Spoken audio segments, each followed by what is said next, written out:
અહીં તમામ જે આપણા નેતાઓ છે તે ઉપસ્થિત છે, ફોર્મ ભરવા જે આવ્યા છે. તમે જોઈ શકો છો કે જે એચએસ અહીંયા ફોર્મ ભરવા આવ્યા છે ને એચએસની સાથે પરેશ રાવલ પોતે અહીં ઉપસ્થિત છે. એક ખાસ પ્રકારનો માહોલ તમે જોઈ શકો છો. અહીંયા જે મંત્રી છે એ પણ છે અને ખાસ કરીને જ્યારે ચેન્નઈથી સ્પેશિયલી પરેશ રાવલ અહીંયા જે છે ખાસ પધારવા છે. ખાસ કરીને ચેન્નઈથી સ્પેશિયલી આપ અહીંયા આવ્યા છો, શું કહેશો? હું એટલા માટે આવ્યો છું કે જે પાર્ટીએ મને આટલું બધું આપ્યું છે, આટલો માન સન્માન આપ્યો છે, કે જે પાર્ટીના સહારે અમારા હજારો લાખો કાર્યકર્તાઓના ખભા પર બેસીને પાર્લામેન્ટ સુધી ગયો, એના માટે લાગણી. બીજું કે જે પાર્ટીએ મને ઊભો રાખ્યો, એવી રીતે આજે હસમુખભાઈ એ તો અમારા ધારાસભ્ય છે, એમના માન માટે અહીં અમારા પાર્ટી જોડે રહેવું બહુ જરૂરી છે. એના માટે હું આવ્યો. 5 વર્ષ રહ્યા તમે અહીંયા સાંસદ તરીકે, અભિનેતા તરીકે તો વર્ષો સુધી, પણ સાંસદ તરીકેનો અનુભવ કેવો રહ્યો આપનો? મારો બહુ પોઝિટિવ અનુભવ રહ્યો છે. ઘણું બધું શીખવાનું મળ્યું છે અને હું એ કહી શકું કે સાંસદ રહ્યા પછી હું વધારે સારો નાગરિક બન્યો છું અને કદાચ એવું પણ થઈ શકે કે હું વધારે સારો કલાકાર પણ થયો, કારણ કે જે તમને લોકોની વાતો સાંભળો, સમજો, એમનું દુઃખ દર્દ સમજો, એ ક્યાંક ને ક્યાંક તમે જે કરતા હો એમાં પણ એ રિફ્લેક્ટ થતું હોય છે. લાગે છે કે હજુ 5 વર્ષનો સમય મળ્યો હતો, પણ આમ તો તમે સામેથી ના પાડી, પણ હજુ સમય મળ્યો હતો, કામ થયું અમદાવાદ પૂર્ણના લોકો તમને મિસ કરશે? ના, એવું નથી. હું એવું માનું છું કે મારે એક તો મને એક્ટિવ પોલિટિક્સ ફાવતું નથી, બીજું એ કે હું માનું છું કે મારે કામ કરવું છે તો હું કરી શકીશ. અને મહત્વની વસ્તુ એ છે કે અમદાવાદ પૂર્વની જનતા કે ગુજરાતની, સમગ્ર ગુજરાતની જનતા, એની જોડે હું રહેવાનો જ છું ઓલવેઝ. અને પાર્ટી મને જ્યારે જે કામ આપશે હું જોડાવાનો જ છું. હવે શું જવાબદારી રહેવાની છે? કારણ કે હવે જે પાર્ટી નક્કી કરે,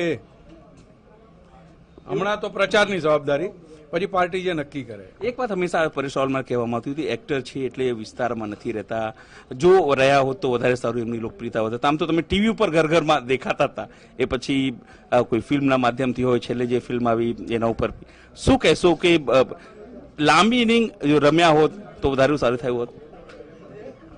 એવું મને ખબર નથી પડતી લાંબી ઇનિંગ શું કહેવાય. તમને લાગે છે તમે જેટલું કામ કરો એટલું તમે, કારણ કે દેશ એટલો મોટો છે, દુઃખ દર્દ એટલા મોટા છે કે તમને ગમે એટલો સમય મળે ઓછો જ હોય છે, પણ તમારા ભાગે જે સમય આવે એનો તમે જેટલો વધારે ને વધારો સંનિષ્ઠ રીતે તમે એ કામ પૂરું પાડો.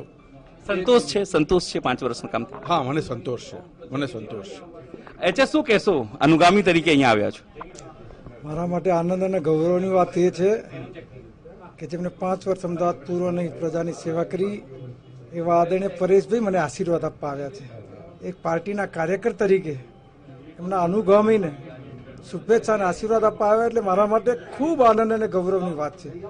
અને પરેશભાઈએ મને લાગણીથી શુભેચ્છા આપી છે અને જ્યારે જરૂર પડે ત્યારે ભારતીય જનતા પાર્ટીના કામ માટે અડગ કાર્યકર્તા તરીકે પરેશભાઈ કામ કરવાના જ છે અને એમના સલાહ અને માર્ગદર્શન મને અમદાવાદ પૂર્વમાં કામ કરવાનું મળશે એવી મને ખાતરી છે. છેલ્લો સવાલ, how is the Josh? Josh is very very high.